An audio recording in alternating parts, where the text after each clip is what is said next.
Welcome to a football show, Thursday edition. Titans, Giants, SEC week number 2. And if you will notice, this is Zach, I am Braden. We are not sitting in our houses, Zach. No, we are not. Where are we? This beautiful, magical place that we are sitting right now. Where are we? We are at McFerrin Avenue at the Pharmacy, which is a burger parlor, a beer garden, a soda fountain place. Soda fountain place is the official terminology SFP that they told us. Is what they told us. No, soda bar, soda rail, soda bar. parlor. In fact, they're delivering food right now. Oh, look the at pharmacy. this. Just don't hit any of the cables, Daniel. Look at this. Look at that. Look at that worst. You know what? Worst. It's a knock worst. But let me say something, Braden. I had this last night. Go for it. It's really the knock best. Okay. You don't have children. You're not allowed to make that joke. I have kids. I can make that joke. He is Zach Lyons. I am Braden Gall. Welcome to a football show. Titans, Giants. We're going to preview the matchup. We're going to preview the game. Of course, we're going to talk to David Long. I had a chance to pop into the locker room on Thursday and talk to David Long, so we're going to visit with him here coming up in just a few minutes. Talked a little bit about what it was like to lose Harold Landry and how they're communicating what they're talking about as a defensive front, so we'll get to that. Obviously, a huge week 2 in the SEC, so we'll get to that. Zach has some thoughts on Vanderbilt I'm not sure you guys are ready for. I'm not sure you're ready for it. I'm ready. They may not be ready, but I'm ready. So we want to welcome, of course, the Pharmacy Beer Parlor and Beer Garden, Burger Parlor. See, I screwed it up. Burger Parlor and Beer Garden as our primary title sponsor here on a football show. We still love you, Kingston Group. We still love you, Weiss Liquors, of course. Down here at the bottom of your Still screen. amazing locally owned businesses, but of course the pharmacy. And again, this is not a joke. My wife lived with her sister like literally 100 yards that way, a couple of houses, and we used to come here all the time, Thursdays, Wednesdays, Tuesdays. You got the soda malt milkshakes, of course, for the kids. You got the kids meal. But again, locally owned since 2011. We are all about local businesses at 440 Sports. And this one, again, you want to know where they got the name, the pharmacy? Do you know where they got the name, the pharmacy? I do. So apparently during construction, yes, when they started building the place, they found some pill bottles full of drugs. Just full of drugs, all kinds of drugs. Not the drugs that are hard for drugs. the prescription. No. Hard drugs. They found them, and hence the name The Pharmacy. That is where the name came from. I actually had no idea that's where the name came from. Love it. But it's a fantastic name. It is on brand, and of course, and by the way, just to make sure everyone knows how locally committed we are, the Pharmacy has teamed up with Bearded Iris. Now, the Pharmacy Pills, Bearded Iris. I had that a certain way. Did you just mess with that? Yeah, I screwed it up for you. Zach's been at least look at that. Spells Pharmacy. I did that. I came up with that. Hey, listen, pretty good for a guy 3 beers in, about to be 4 beers by the end of this show. Hey, Prost. A Prost. I like that. Cheers. It's great podcasting, by the way, for those who are not watching, to watch us drink some beer. So again, hey, that's your fault. You can get local brews. You can get bratwurst. You can get burgers. You can get my daughter, 5-year-old, obsessed with the tots. Tots are the best in Nashville. Had her first ever brat and tot meal the other day. First ever. I like that. Did you coin that? The brat and tot? Just came up with that. Is that, or did you guys do that? Actually, okay. The 5-year-old might have come up with that. We'll just give a 5-year-old credit for that. So our social media manager. So every Monday, come by, hang out with us. We're going to react to Titans games and SEC football on Mondays, 1 o'clock live right here. I would love a studio audience so they could boo you and cheer me. It's all about that. This guy picks one game right. He gets one game right. It's going to be 2 games. You're going to look like you're look real silly later on. I look silly all the time, but you are going to pick. I can't even spoil it. Also, this shirt very comfortable, and it's Joker color, so it fits right in with my motif. Is that Marvel or DC? That's DC. Okay, you're a DC guy. Stop embarrassing yourself. I'm a Lord of the Rings nerd. I'm not a Marvel nerd. Although I do like Guardians. I feel like Guardians of the Galaxy. That's a nerdier thing to be a nerd of. It's high quality literature. It's not comic books. It is historically epic literature. Anyway, Titans, Giants. Also, by the way, special thanks to Kingston Group and Weiss Liquors right there. Make sure you Uber Eats for your tailgate this weekend. They drive so you can drink. Hey, look at that. Yeah, Uber Eats, search Weiss Liquors. They'll deliver booze right to your house or your tailgate in as quickly as 20 minutes, so make sure you check them out. And, of course, locally owned and operated here for almost 100 years in East Nashville. And, of course, the Kingston Group, buildkg.com is the website. Make sure you check that out. Broadway Sports Media. Turn on the YouTube page. Turn on the notifications. Follow Zach on Twitter at FWordsPod. And you can, of course, get to me at Braden Gall and all the other wonderful podcasts from the 440 Sports Network and Broadway Sports Media. Every time I take a sip of beer, I'm going to look directly into the camera and make eye contact with everybody. It's gonna be very weird and odd for folks. Stoney Keeley, of course, Guardians of the Galaxy greater than Star Wars. My 5-year-old agrees with that. Is it bad parenting that my 5-year-old has seen all of those movies? No, maybe not at all. There are some shits in Guardians of the Galaxy. But I'm not going to sit here and let this slander stand. The original Star Wars trilogy is better than anything the Guardians of the Galaxy have done. It's epic. It's great. There's not I know that the weakest one is Return of the Jedi, but really that's a great ending to a trilogy. So to be fair, my 5-year-old has not seen the last one. She's seen the first 2. She's seen Rogue One. We're going to talk football at some point on the football show.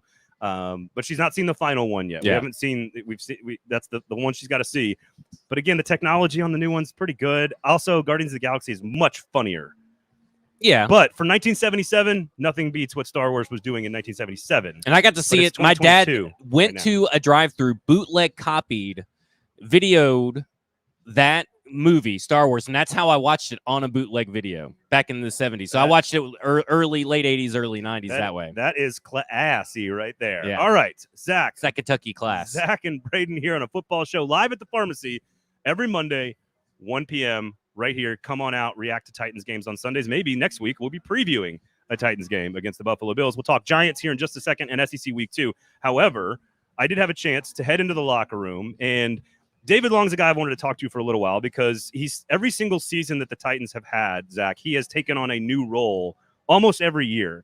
And now he's taken on an even bigger role as the more vocal star middle linebacker. As pieces fall by the wayside around him, yes, he continues to grow.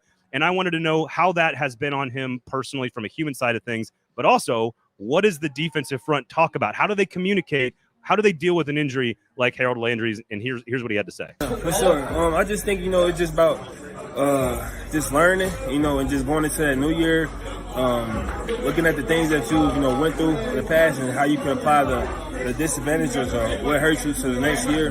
So I'm just glad to be able to be here and be better than I was last year. Just keep building, and just coming into my own. And this defense and this whole team as a whole, just keep growing, adding pieces, just to do whatever we want to do out there. Well, what kind of conversations do you guys have with each other when you get injured like that and everybody starts, okay, you all got to pick up the slack? But what are the conversations like between players on the front seven? It's just like, we know, like we can firsthand, we've been through the work. We know what type of work he put in. We know what all goes into the game. How much it means, be out there. So for us to lose one, it's like we hurt with him. So that makes it much more easier to go out there and put all our our differences or whatever we have off the field away and just focus on that one mission. Because like one practice, your whole season could be gone. You know what I'm saying? So just being more grateful, just taking advantage of the days we're out there. So that was David Long, middle linebacker for the Tennessee Titans, talking a little bit about what they've had to do in the absence of Harold Landry, as well as sort of his own role and growth in terms of the offense. And I think his point about, like, we just have to correct the things every year, get better, correct the things that made us, he didn't say the word weak, but it's sort of like the weaknesses and strengths that we look at when we look at football players. He's all about just kind of eliminating piece by piece. And one of those for him is always going to be size. So that's going to be an issue. But I thought the commentary about what they do without Harold Landry, it was interesting because he immediately went, and I'm more interested in this. I know you're the X's and O's salary cap genius guy. I'm more interested. Genius is the correct word. That's true. I am fascinated by the psychology of all this stuff. Why does Vrabel work? Why does the message work? Why does the teaching and communication work? And the first thing he said there was, like, it's so much easier for us to go out there and fight and scrap and claw for each other because we know at any moment it could be taken away from us. And that's not an X's and O's thing. That's not, are we prepared for Saquon Barkley? That's just we're going to battle with each other. And now that we know one of our brothers is down, we have to pick it all up together. And I think I like getting that peek into like the human side because after all, these are human beings. Well, doesn't that explain everything about last year? Yeah. Like, I mean, you're talking about how many players went down last year and they basically Band of Brothers did all the way through to a 12-5 record. And look, I get it. People are mad that the Bills are pretty much the favorites for the Super Bowl coming out of the AFC, which logically makes sense. It's not going to ever be the Titans until they actually win the Super Bowl because they have gone to the playoffs 3 times now and have embarrassed themselves in their loss every time. Like versus the Chiefs in the championship game, versus the Ravens at home, and now versus the Bengals at home. It's never going to be the Titans. And hell, even after a Super Bowl, you see the Bengals even made the Super Bowl. and they're being disrespected a tad bit, but that's mainly because of Lamar. If the Colts suddenly draft the next great quarterback or trade for an elite quarterback that's not, aging and decrepit, Wow. they will probably be the favorite still, even if the Titans won the Super Bowl. It's just right now the Titans still have a lot to prove, even though they've made it to Super Bowl 99. This team, this franchise has a lot to prove that they can't not choke in the playoffs, because that's ultimately not choke in the playoffs. Yeah.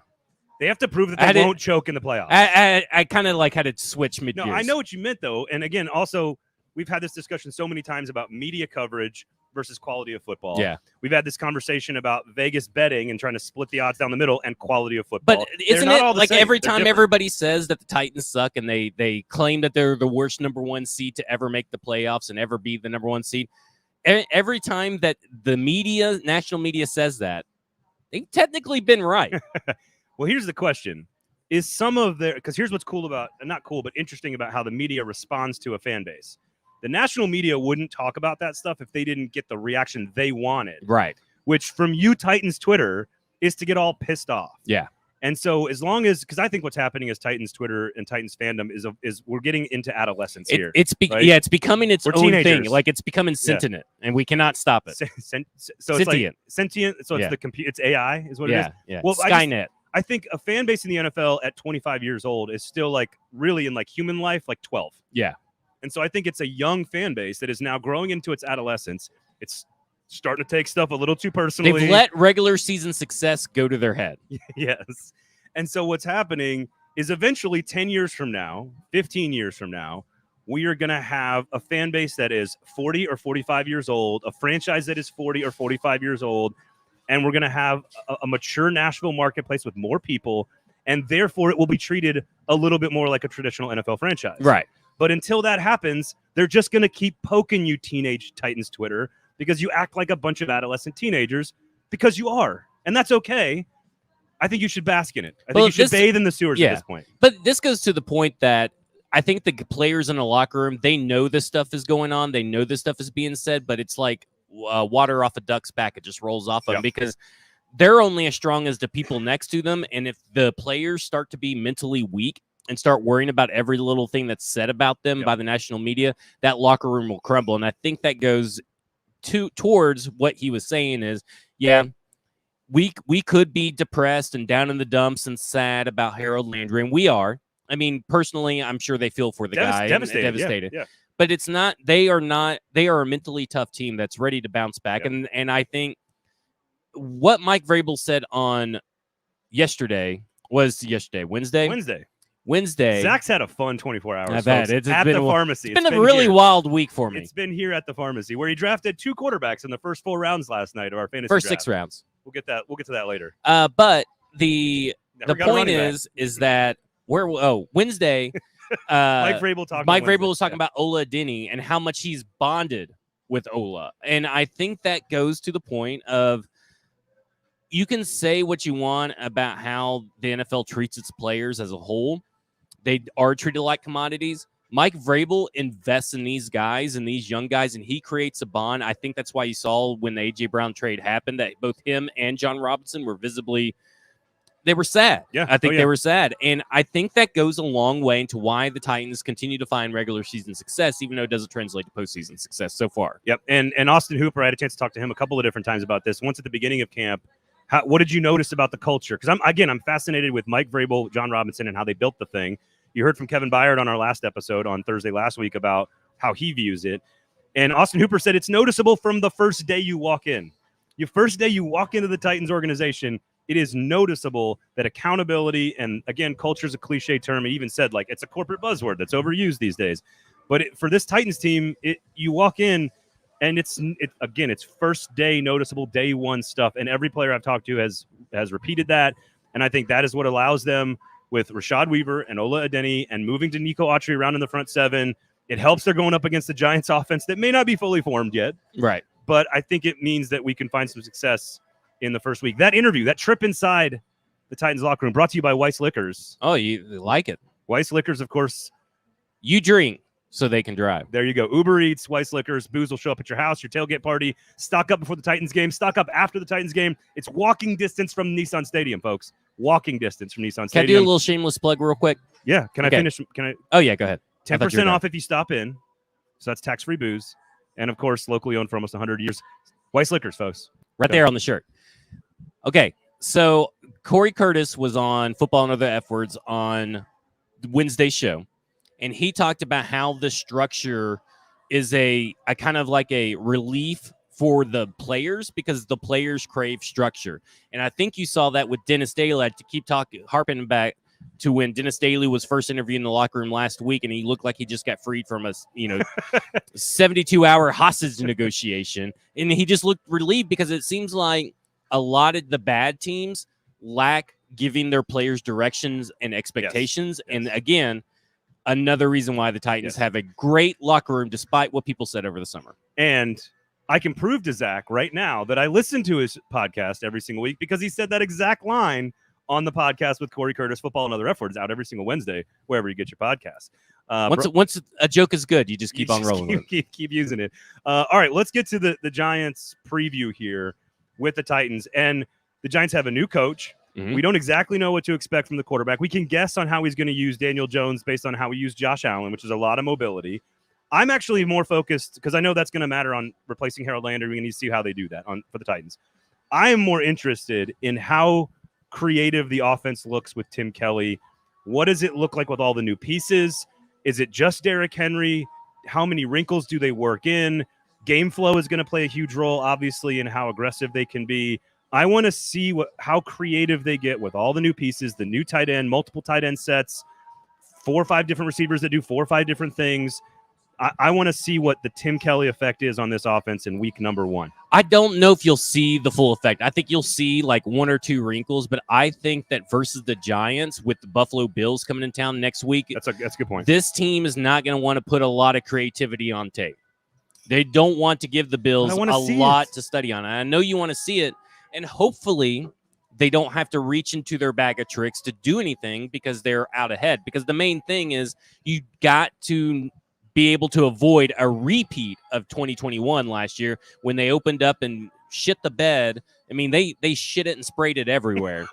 They would get his health code would be horrific. There's one more S word you could use if you wanted to, and I'm glad you didn't go that far. But it's awful how bad they were last year. Now, obviously, Taylor Lewan was a big reason for that because he allowed 5 sacks and then thanked Chandler Jones because he's a loser.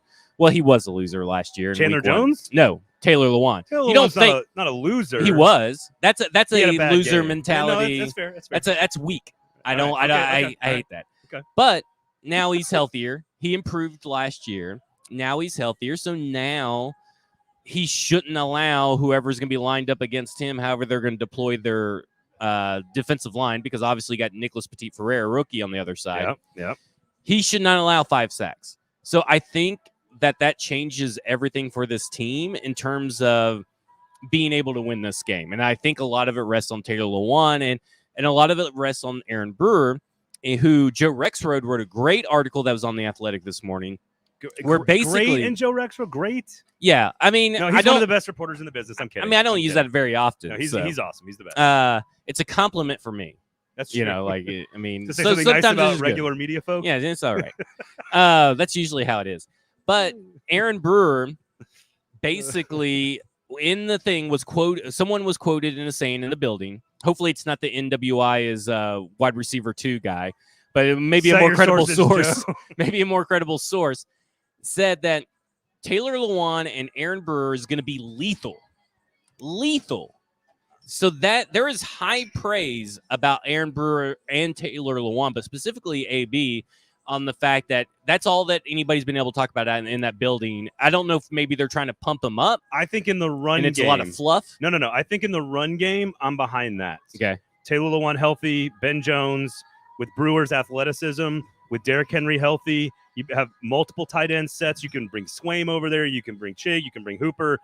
I think they are going to be very good at running the football to the left still. My concern is on 3rd and 8 when the defense can move their best big guy head up on Brewer I got a little counterpoint for you. All right, counterpoint. Why away. would they go on that side and not go towards Nicholas Petit-Frere? It's certainly possible because here's what the NFL is. This is I can't believe I get to like do a nerdy NFL thing for Zach here. Pressure up the middle is so much more powerful than pressure off the edge. But is it for a guy like for Ryan Tannehill who can technically get out of the pocket? Like if it's Tom Brady, yeah, I kind of agree. That's a valid count. That's a valid second. And I'm just asking questions here. I'm just a question asker. I still think destroying the pocket instantly up the middle forces half the football field to disappear. So if it's pressure up the middle off of the left guard, let's say for the Titans, it's going to force Tannehill to roll to his right, which he's going to be okay with the right arm, obviously. But it takes away half the field. So if you had a play run that direction, if you have multiple receivers set to that side, it's going to instantly eliminate half the field. So while Chandler Jones coming off the edge against Nicholas Petit-Frere, which won't happen, but whoever it might be, could consistently damage you in the shotgun in known passing situations, it's obviously very dangerous. I think blowing up the pocket up the middle is something that this is why Jeffrey Simmons is worth so much. This is why Aaron Donald is worth so much. When you can push the pocket into a quarterback's face, especially if he's under center, which we know Tannehill wants to do with play action, by the time he turns around, he's going to have a half a second to roll out of the pocket. And that would be my concern. But again, I agree with the point that Brewer is going to be good. They're going to run the ball to the left very effectively.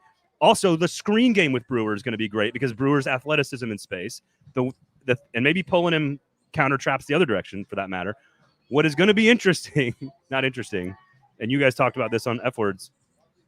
If Aaron Brewer is lethal, there ain't no place for Dylan Radins to play. Yeah.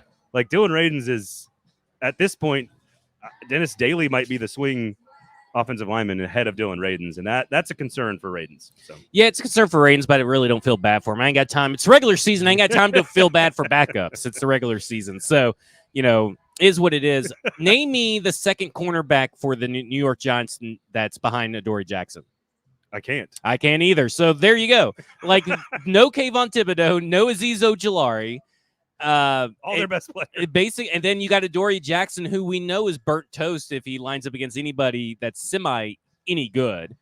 So to me, it's like I agree with what Stoney said, and I said it earlier, but he said in the chat and echoed it. It doesn't. They don't have to be creative to win this game. They could probably play the most. It's going to be. Those are famous last words for Titans. What I'm saying is that they can play Titans football like they want to play it. And win 21-14 or 21-20, and they would walk away feeling good because they put nothing on tape that the Bills haven't seen. And frankly, the Bills, like I've talked to some people about this, and they don't look ahead. Supposedly, and I've talked to some people about this before. Like preparing for Week 1 is different because it's just always different. Everybody's trying to change up their. They're trying to change up what's the word I'm looking for? Their tendencies. Yeah, they're always going to try to do that coming into a season, whether it's verbiage or whatever. But at the same time, this one's even more unique because it's a new coach with an offense that we don't know a whole lot about. There's lots of new pieces and new places.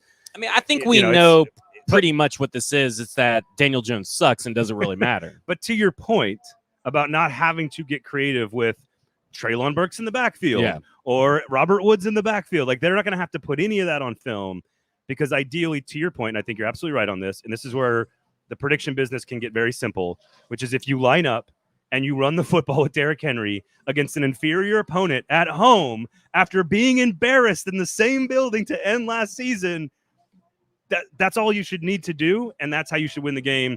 You play good shell defense in the back end.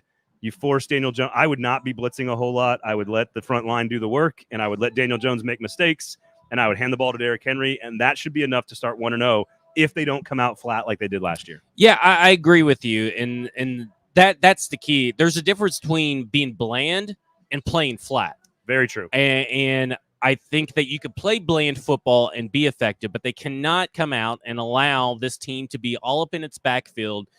I don't even care if there's a rookie right tackle. There better be a tight end on his side helping Chip because this team knows, the Giants know they are not favored in this game. No one expects them to win.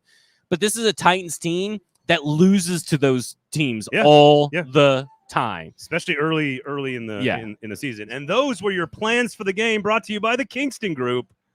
Oh, I like that, man. Look at these little things you're throwing out there. Locally owned custom home and remodeling firm. If you need plans for your house, talk to the Kingston Group. They will help you renovate, custom build, remodel, whatever you need. The Kingston Group are your people, so make sure you check them out. BuildKG.com.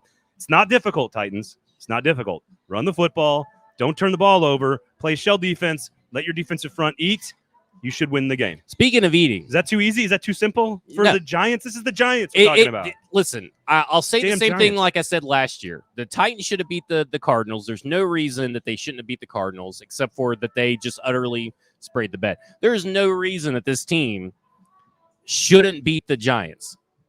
And I will bet that way. However, there is a good chance that they do the same thing last year and shit the bed. And there's because this team. So why would that happen? Tell me why that would happen. Well, I think Aside it would from, be like, just happen. being I think one of the flat. things would be you lost one of your best run defenders that sets the edge. Okay. And Okay. we don't know really what Rashad Weaver is, even though I do like Rashad Weaver's length in that department. I think that he can help mitigate some of that. But if Saquon Barkley is as motivated as he says, that is your reason. Yeah. It's not going to be Kenny Galladay. It's not going to be little boy Wan'Dale Wan'Dale Robinson or little boy Kadarius Toney. Hey, It's going to be sleep on Kadarius Toney at your own peril. Now, listen, I'm not saying he won't be a good fantasy player, but in Okay. this particular game, I expect Roger McCreary is probably going to shut him down. Okay. And I think that this is going to be of all things that happens during this game, here's what I'm most confident in. The Roger McCreary Defensive Rookie of the Year campaign starts this Sunday. I love it. I love it. Here's the other thing, and Craig Ackerman talked about this today at the If press Trent conference. Cannon's called up, I'm going to murder someone. He's definitely in the mix to be in the return game. It was I think he said Kyle Phillips, Trenton Cannon, and Dontrell Hilliard. Dontrell Hilliard. He also was asked about Saquon Barkley returning kicks. Yeah. And what's interesting is while that is dangerous and potentially could make a big play, This was a good quote. he basically was just like, I sure hope he's back there because some of our veterans would like a chance to get at him. And so I thought that was interesting. Like his first thought wasn't, oh, that's a dangerous player we need to defend. That's a wrinkle. It was, I got some dudes that want to Want to take get some their shots hands at on him. Saquon Barkley. All right, dude, I'm not a final prediction guy, but I like looking at how the game could unfold. Other than losing the run defender, because I think they can slide Danico Autry out there. Yeah, they it's need just the to. speed. It's the speed that I worry about Danico Autry. It's not Okay. necessarily All the right. skill player. It's the skill of the player. It's more the physical ability of the Okay. player. I feel pretty confident about this, which means Titans fans should be devastated or Gotcha. terrified. I got an I mean, right? uneasy. Isn't that the reason It's to- like I feel good about the game, but I'm also I'm very uneasy.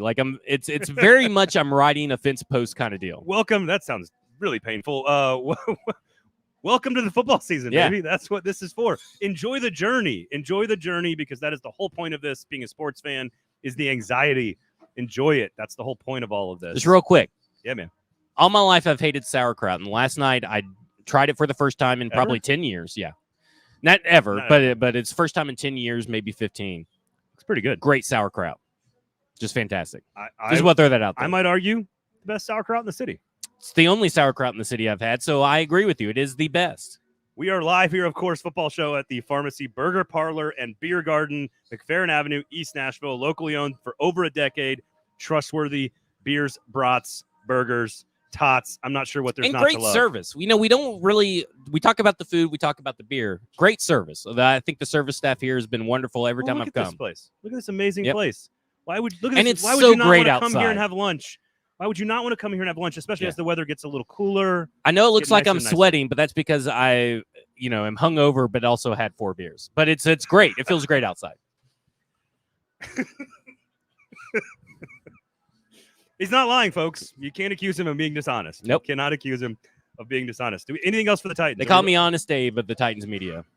Are we ready to go with Titans? Are we good for Titans? I game? think we're good. I mean, I don't see any questions in the comments, so if you have any questions, maybe we'll get All to right, them later all right. about the Titans. But I'm telling you right now, Roger McCreary, Defensive Rookie of the Year, Okay, all right. he's going to get, 2 pass breakups this weekend. 2? 2. All right. And I'll say this, Traylon Burks gets a touchdown. I actually love that bet. I would take Traylon. I like that a lot. Traylon Burks does something. You got to imagine the energy levels are just off the charts for guys that have never played in an NFL Yep. game befot. You almost have to be careful you're too hyped up. So Well, luckily, Traylon Burks has played 3,000 snaps in the preseason, so he should be pretty tuckered out. it's a lot of snaps, especially for such a fat human. Yes. All right. Okay, let's get to some SEC football, of course. Week number 2. And I know you're a Bama fan, so you wanted to start with this game. I would have started with any game. It's Bama right. at Texas. It is a glimpse into the future of the SEC, and I'm concerned for Texas fans, Mike Herndon. I'm concerned for you Horns peoples and your future if this is what it's going to look like, because it's going to be ugly. I can't wait to see what Sarkisian does with Bijan Robinson and Quinn Ewers. It's going to be fun to watch the creativity, but it's going to be really ugly. Lay the 20. Give me Bama. And this is a glimpse into your future, Texas fans. It's not going to get better. And I hate that for Texas fans, because I know that unless they have like a god quarterback like Vince Young, who's one of the best college football players of all time, they're not going to be any good. So I don't know when you find your Vince Young. I'm not convinced that's Archie Manning, just because he does some stuff against some loser-ass high school kids that probably are in band camp and playing football. So I'm not too concerned. And I think I can't wait, because I didn't watch Alabama's game last week because I knew it was going to be a blowout against Utah State. There wasn't worth much. And I can't wait to watch this particular blowout, because I get to talk shit to 3 people that were part of Broadway Sports Media. We got Justin Graver, Titans Film Room. Oh, that's right. We got Mike Herndon, and there's a guy named Superhorn who used to do all kinds of film breakdowns. I get to talk shit to him too. Now I can't wait, because that's the best part of college football, is talking shit to the inferior opponent's fan base. Justin Graver, host of the Music City Audible, also brought to you by Pharmacy. So right make sure you check that out. Music City Audible, everywhere you get your podcast, folks. We are going to continue showing for all of our stuff. So that's what you get. What is a victory besides an actual win? Besides a mark in the win column for Texas, what's an actual moral victory they can have? Because that's the only victory they're going to be able to get. So this is again to the psychological element of this. I want Quinn Ewers, the quarterback, who was one of the top quarterback recruits in the country, equally as touted as Arch Manning, who's coming in next year, and Bijan Robinson, who's probably the best running back in America. I want Quinn Ewers to look like he's comfortable on the stage. I'm okay with mistakes. I'm okay with them losing. I've got Bama minus the 20. What I want to see is, does it look like Quinn Ewers is comfortable with the lights and comfortable with the strength of the defense, the talent of the defense, the speed of the defense? Does he look like he gets it? He doesn't have to be great, but he has to look like he's comfortable. And when he gets comfortable, and if it shows that, then to me that means they're in for really good things as he progresses down the year. Because again, it's only his second game ever as a college football player, but he was a big enough recruit to sign an NIL deal at Ohio State, and then he left high school early to go to Ohio just to make money as a senior in high school, and then he comes back to Texas where he was going to go anyway. So he's a really good player. How does he handle the stage? That's what I'm looking for. And if he looks great, looks like he belongs talent-wise, I think if you're a Texas fan, you're probably happy with that. Yeah, it'll be interesting. I think that Will Anderson, oh boy. I mean, how many sacks is he going to get Are this you game? terrified of Will Anderson, Quinn Ewers? Yeah. You should be. Because I just... Also, the Turner kid on the other side is like one of the best pass rushers in the world, too. Well, and then also you see what Bryce Young was able to do against Utah State. Sure, it's Utah State, but the stuff that he was able to do, resetting his feet, avoiding sacks, throwing the ball, even off platform when he had to. That's all stuff that is why he's in the conversation for the number 1 overall pick. And I think against Texas, against a guy like Steve Sarkisian, who probably knows, the intimate in and outs of this kind of offense, they should be well prepared for anything that Bryce Young could possibly throw at him. But will Steve Sarkisian continue the trend, or will he be one of the 2 Nick Saban assistants to actually beat Nick Saban? Yeah, and that's the other thing that's weird, I think, for Texas. Like, the fact that Saban lost to 2 assistants last year, and he's coming off one of those, doesn't bode well, I don't think, for Steve Sarkisian. So I think that's interesting. Because Nick Saban's thinking about that, right? Yeah, of course he is. But he thinks about everything, though. So it's like there's nothing that goes unthought of by Nick Saban. Really great story, by the way. Recommendation here. Alex Scarborough followed Bryce Young around in the offseason, wrote a great piece yesterday on ESPN.com about Bryce Young and sort of like how he's managed the stardom, the NIL money, traveling across the country to the Heisman House commercials and hanging out with Derrick Henry and, all this stuff. And one of the things that he wrote about was his high school coach talking about what looks to be off-platform, hurried decisions, running out of the pocket like we see Malik Willis kind of do, right? Right. Where it's all him toying with people. Like he's so ahead of the game mentally. Like Bryce Young is a nerd, folks. He's a huge nerd. And a great story by Alex Scarborough. Go check it out. Because, again, I've stood next to Bryce Young, and he's he's much smaller than me. Like he's probably 20 pounds, 30 pounds lighter than me and like an inch shorter than me. So he's not a big guy. He's going to get knocked for that in the combine. But what he does with watch this game this weekend. When he does with his feet, he's setting people up for the next move the way a basketball player does. It's really interesting. So go read the story. I recommend it. You'll kind of gain some insight into Bryce Young, the player, his upbringing, his maturity level. Like the dude's on another planet when it comes to mental capabilities of handling all the pressures of being a Heisman Trophy winner and the #1 team in the nation. So. How quick will Mike Herndon put down his phone from Twitter with me harassing him during the game? Well, what does he normally put up with you? You guys have a long relationship. He's dealt with listen, I called him a fluffer today because he's a company man, and he called Aaron Brewer one of the most unique individuals in the NFL. And I'm like, oh my gosh! I said the only person that fluffs players up more than you is Justin Mello, who's also a Broadway guy. Most unique is redundant, by the way. Yeah. If you had an editor, Herndon, that would be taken out of your paragraph. But we all know you don't have an editor. I don't know how much he puts up with from you, so I don't know how fast. I don't know. I think I've pushed it like the envelope once or twice. Okay. That's just it's going to be different when it's Texas. Here's what I would do if I was you, and I don't know. You are a better trash talker than I'll ever be, so I don't want to tell you what to do. I would just send RTR to him over and over and over again.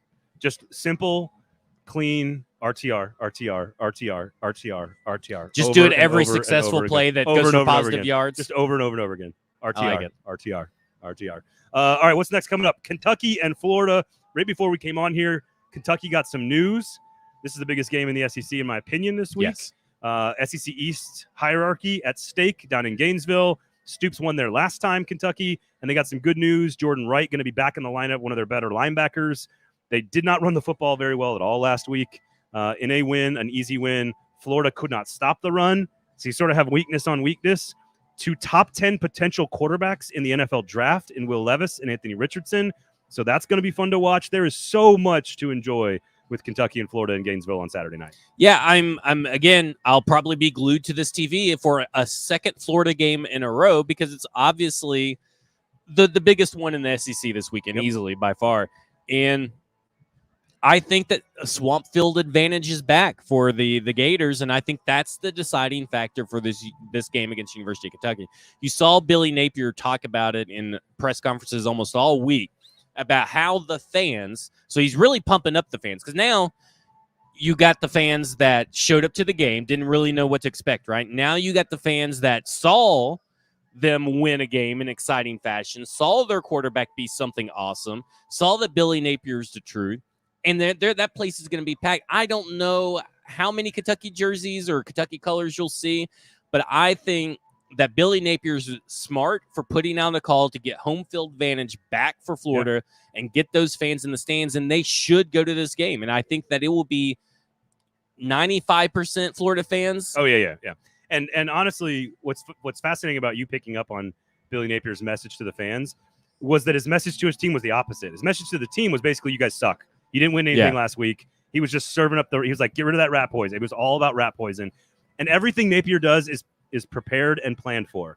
Now, I think Kentucky, week to week in college football, the beauty of the game is that teams are very different. Right. The emotion of that game last week is very difficult to match this week. And I think that's why you saw him temper down the expectations from his team, saying, okay, whatever, good win. Yes. Whatever. Exactly. Don't get too high on your own supply, right? Like, that's the whole deal. That's how you avoid trap games. Bingo. And I think this one is very dangerous because Kentucky knows them very well. Kentucky has split 2 out of the last 4.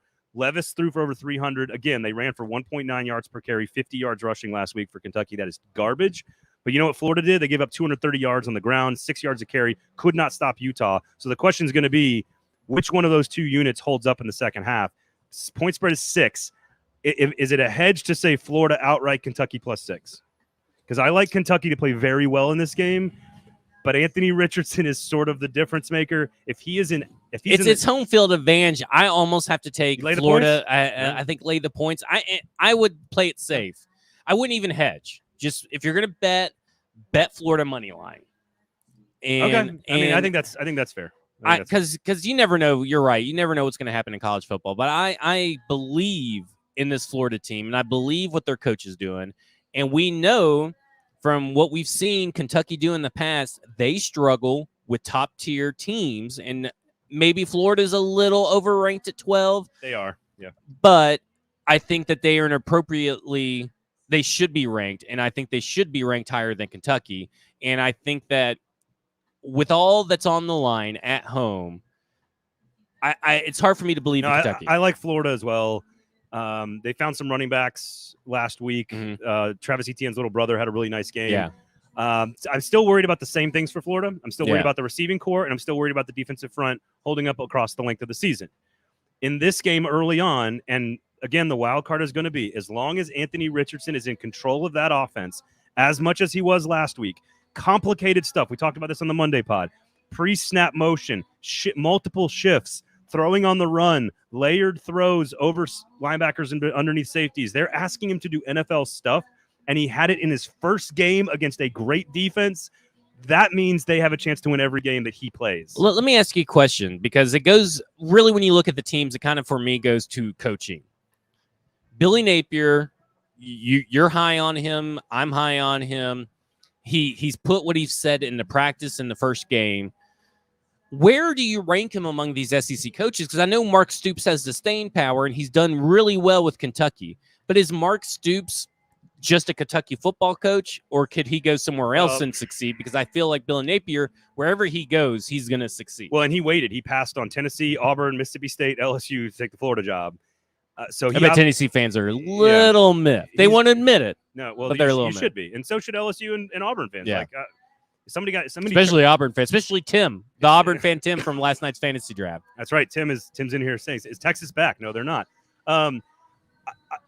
It's tough to answer this question, because I don't think, like, Billy Napier has more upside at a high level program that's going to win national championships. Okay. But I don't know if Billy Napier could do what Mark Stoops did at Kentucky. It's just be steady. Because, well, it also takes building a program with patience and investment. And it's just, I think they both are very plan, strategy, analytics-oriented guys. Culture, people, care about the guy next to you kind of coaches, which I think is taking over college football. Right. Shane Beamer, Sam Pittman, Josh Heupel. I think these kind of guys are taking over college football, and we're done with, like, the offensive wizard and the guy who wins the press conference. We're done with those guys, and I'm so glad, because we're back to, like, ball coaches.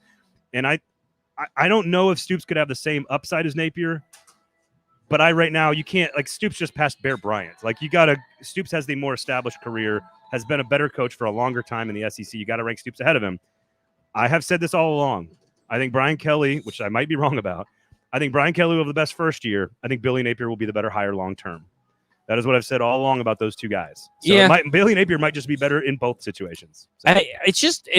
It's hard not to be impressed with Billy Napier. And now I see what everybody said at SEC Media Days, right? You came back and said, dudes, everybody loves what's going on. Him and Shane Beamer are probably the most talked about coaches in the NFL. But specifically, the way the other coaches talk about Billy Napier is so important, especially in this SEC league. And I don't know why. And I'm a not Florida fan. I'm an Alabama fan. And talking this great about Florida makes me sick. Hurts your, I mean, I'm a Tennessee alumni, and I've got to say all these things. But again, Billy Napier was the dude this offseason. He was the one that everyone has wanted for 3 years. Mississippi State tried to hire him before Mike Leach. Auburn tried to hire him before they hired Brian Harsin. LSU tried to hire him before they hired Brian Kelly, and he waited. Tennessee kind of dabbled as well. This was pre-Danny White, and he ends up at Florida because he took his time. He was patient. He was organized. He showed up at Scott Strickland's door, who's the AD at Florida, with a plan like Dabo did at Clemson. Is like, I need 47 analysts, and I need $8 million to pay them all. And Florida was like, okay. And he's putting his plan in place. The attention to detail analytics side of this guy is off the charts. And I think Stoops is too, which is what makes this game so interesting from an X's and O standpoint. I think it almost, honestly, this is a cop-out. It comes down to Levis and Richardson and which one plays better. I think it's going to be Richardson. I think last week Levis kind of showed a lot of flaws, and maybe you could say that's because he didn't have a star running back there. But if a running back makes your quarterback, I agree. From experience, by the way, as a Tennessee Titans fan, if a running back makes your quarterback, you're going to have trouble being long-term success and have trouble finding success in the NFL. I agree. Where are we so going? show me Will Levis. You're watching this. I know you are, or listening. He may be listening. Bulletin board material from the pharmacy. I want you to prove to me that you deserve to be a higher draft pick than Anthony Richardson, because Anthony Richardson is going out there to prove that he's better than you. I would not be surprised if Anthony Richardson is the number 1 overall pick. We talked would about not it, be I think, on surprised. Monday about the hype train that's coming in on Anthony Would not be Richardson, and the surprised. NFL loves hype trains. Yep, and they like And it's starting week 1. they like 6'4", 240 pounders, so you can throw the ball over them mountains Yeah. a quarter mile and can run 4.6s too. All right, where are we going next in the SEC? Zach, take us. We got to go Pitt versus Tennessee. Oh, This is yeah. overrated versus underrated because I think that these rankings should be flipped. I think that Pitt being 17, and I believe Tennessee was 22. I didn't bring my notes. 24. Those should be flipped. Those should be flipped easily. The Johnny Majors Bowl. Yeah. Couple of things. I don't like to say this, but I agree with you. Yeah. I think and Vegas agrees with you because they're a 6.5 point favorite. Tennessee is, and that's begging you to take Pittsburgh. Yeah. And if they're begging you to take Pittsburgh, you know what you do? You go the other way. I would lay the 6.5 with Tennessee in this situation.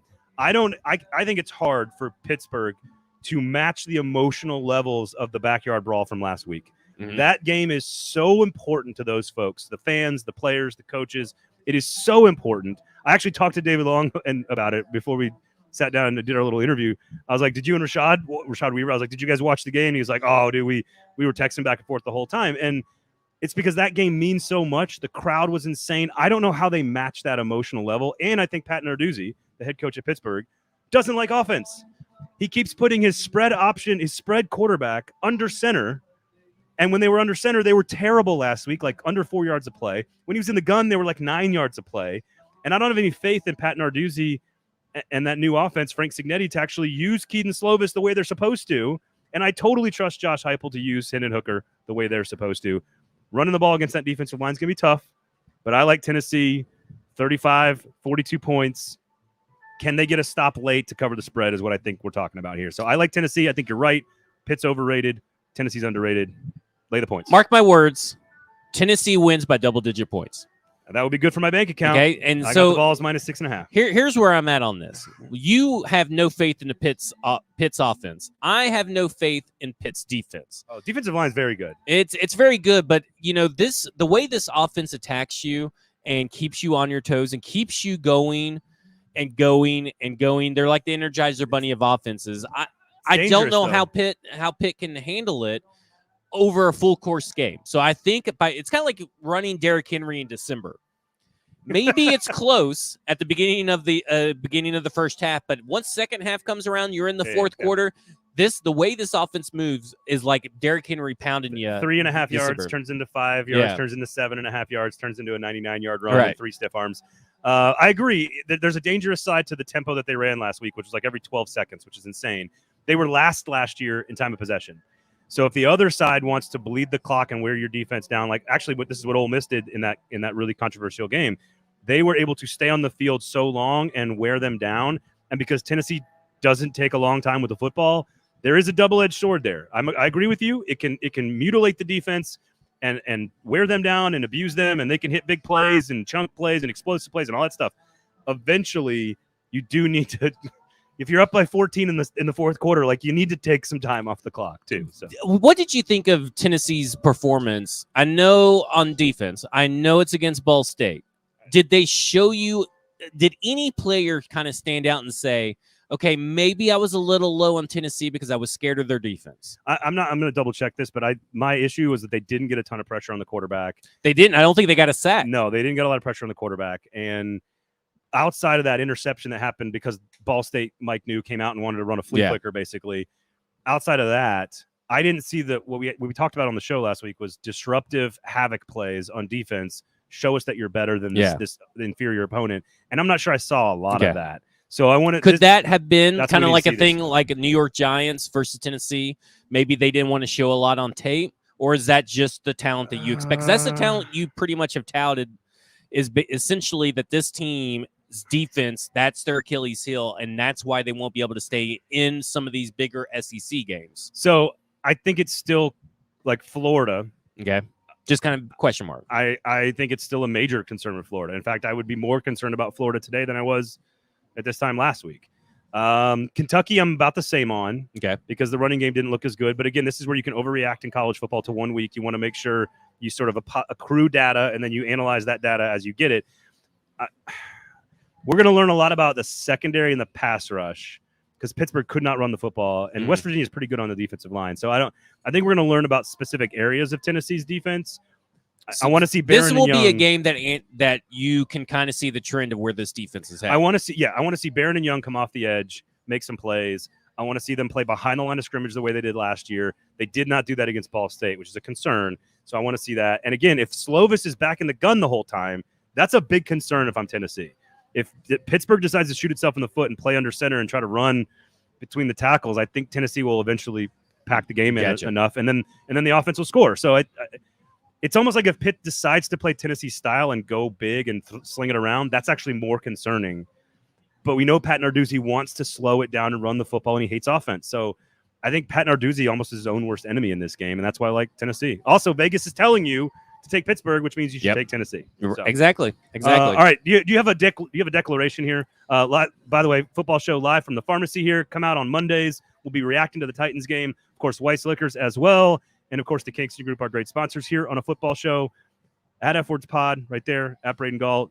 Zach has a proclamation, a declaration, a moment of brief insanity, if you will, from my co-host. I know the Wake Forest quarterback's on his way back, and everybody's all gung-ho about that and happy and proud, and that's great. Vandy fans aren't. Yeah.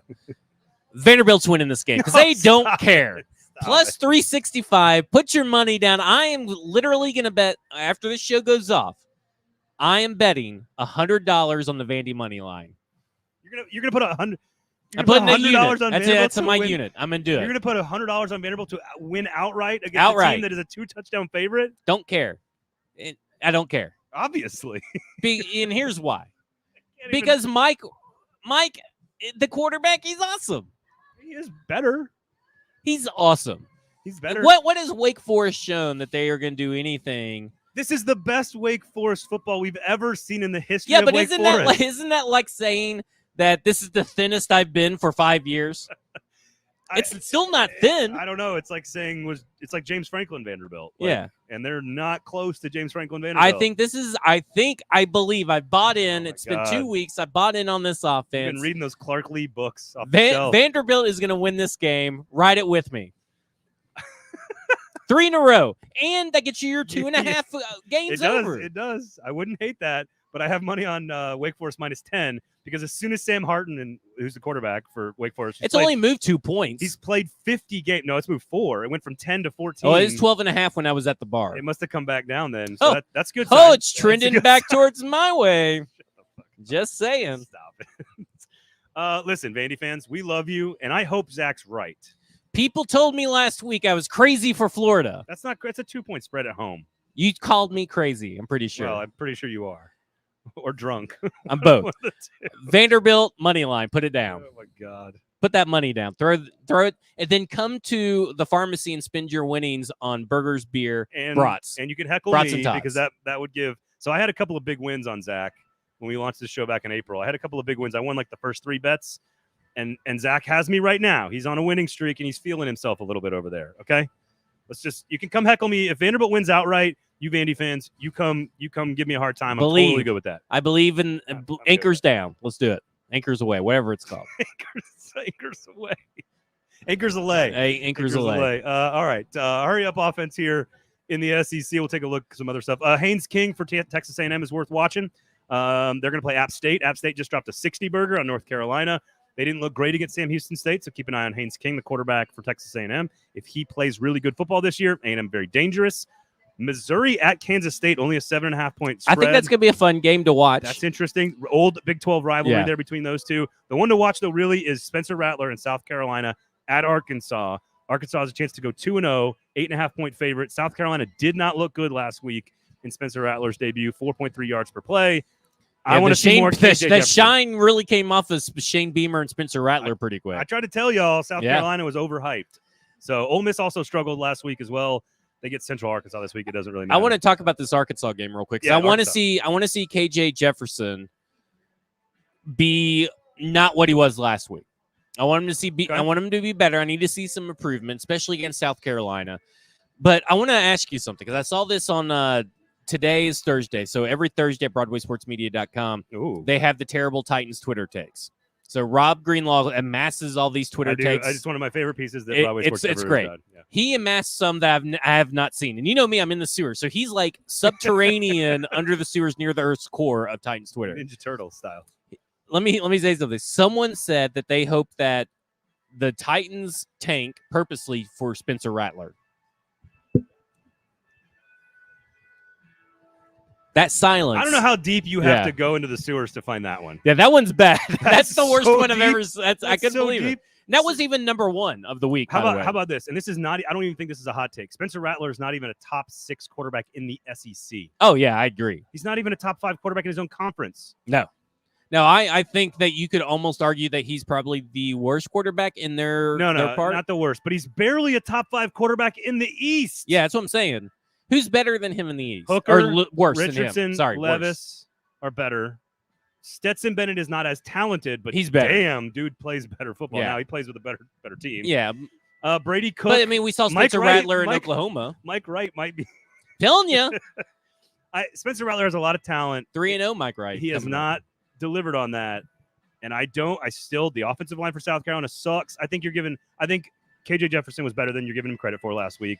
He was all right. I'm not saying he was awful. It's very much like watching he doesn't have the same NFL upside, though. It was like the good Cam Newton New England game. So it wasn't great, but it was terrible. He doesn't have the same expectations as some of these other guys from an NFL talent standpoint. But he's got a lot on the line. He does. So does him and Hendon Hooker and Will Rogers. Those 3 are great SEC quarterbacks that are probably not super NFL talents. Yeah. I know Tennessee fans don't want to hear that, but I don't see it from Hooker from an NFL standpoint. Watch Richardson and Bryce Young, and you'll see NFL talent. So I don't know. I think the quarterback play is great in this conference. Week 1 was great. I think week 2 is going to be great.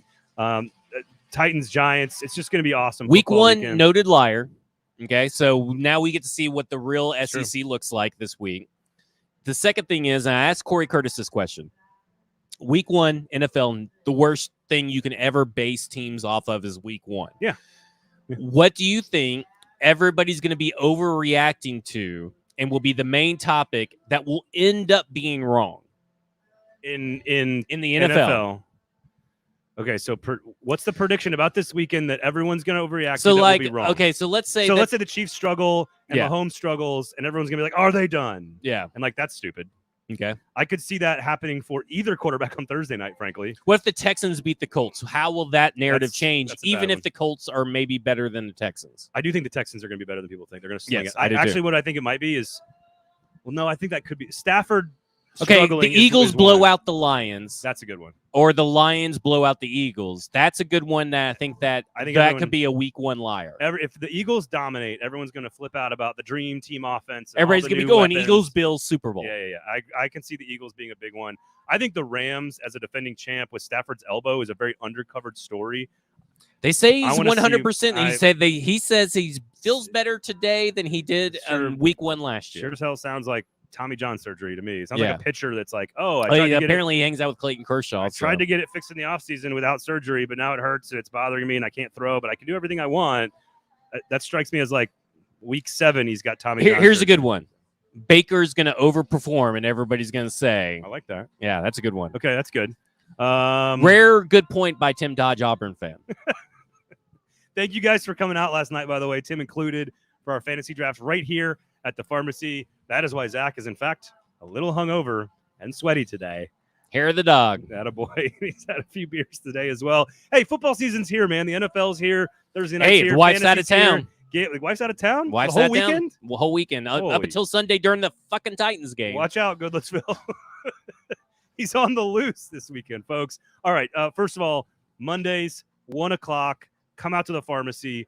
There's no better place to grab lunch in this city. You got the beer, you got the burgers, you got the brats, you got the tots. And for food prices, by the way, food prices the way they are right now coming out of COVID, this is a really inexpensive meal to have. And good kids meal, unless you drink a lot of beer. Yeah, which Zach does. you have I think it's like a $6 kids meal where you can get a side and a burger, and you can get out of here for under $50 probably for a family of 4. Yeah. So pretty good to your point about the prices, but that doesn't change the quality of the food. No. And again, look at this place. Looking good. Look at this place. Look how beautiful it is to come out here as the weather's getting plenty nicer of shade. And nicer. Lots of shade if you want it. Lots of sun if you want it. Yep. You get the milkshakes. You got the beer, the burgers and brats, of course. You got the tots. The side items are great, so come check it out. Special thanks to Weiss Liquors. You're going to the Titans game on Sunday. Make sure you stock up on Weiss Liquors right there by the Titan Stadium. 10% off when you say $4.40 at the checkout counter. That's tax-free booze, or just Uber Eats the booze right to your house, to your watch party, to your tailgate party. Of course, just search Weiss Liquors. They drive so you can drink. That's right. Nailed it. Kingston Group, also locally owned. All three of these companies that bring you this show every week, twice a week, Mondays and Thursdays, are locally owned and operated. Because this is locally owned. Yep. Since 2011, it's been opened. And obviously, Kingston Group's over a decade old. Weiss Liquors over almost 100 years old. All locally owned and operated here by local folks. That is what we have to say to folks. That about does it for us. Yep. We'll be here on Monday at 1 o'clock. So come by and hang out and have lunch with us. We'll talk. We'll hang out. We'll celebrate a Titans victory. We'll talk some SEC football as well. Zach, where can the good people find you? Find me on Twitter at FWordSpod. You can find my weekly column, The Zach Attack, on BroadwaySportsMedia.com. Roughly Monday, Tuesday, Wednesday, whenever I feel like writing it. But it's usually in the beginning of the week. F-Words Pod as well. All the great shows from Broadway Sports Media, Music City Audible as well. Check out all the other great shows from 440 Sports, Fringe Element, SEC Football, our gambling picks against the spread every single Friday, our recap pod on Wednesdays, and of course we've got Club and Country. We've got Lamestream Sports, we've got the Gold Standard, and we've got It's All Your Fault, covering the Preds, SC, college football, all the great stuff out there. So thank you guys for hanging out with us. Thanks to Pharmacy for giving us this wonderful and amazing place to hang out, and lots of beer to Zach. Otherwise, have a great weekend, everybody. Enjoy week 1 in the NFL. This has been a football show.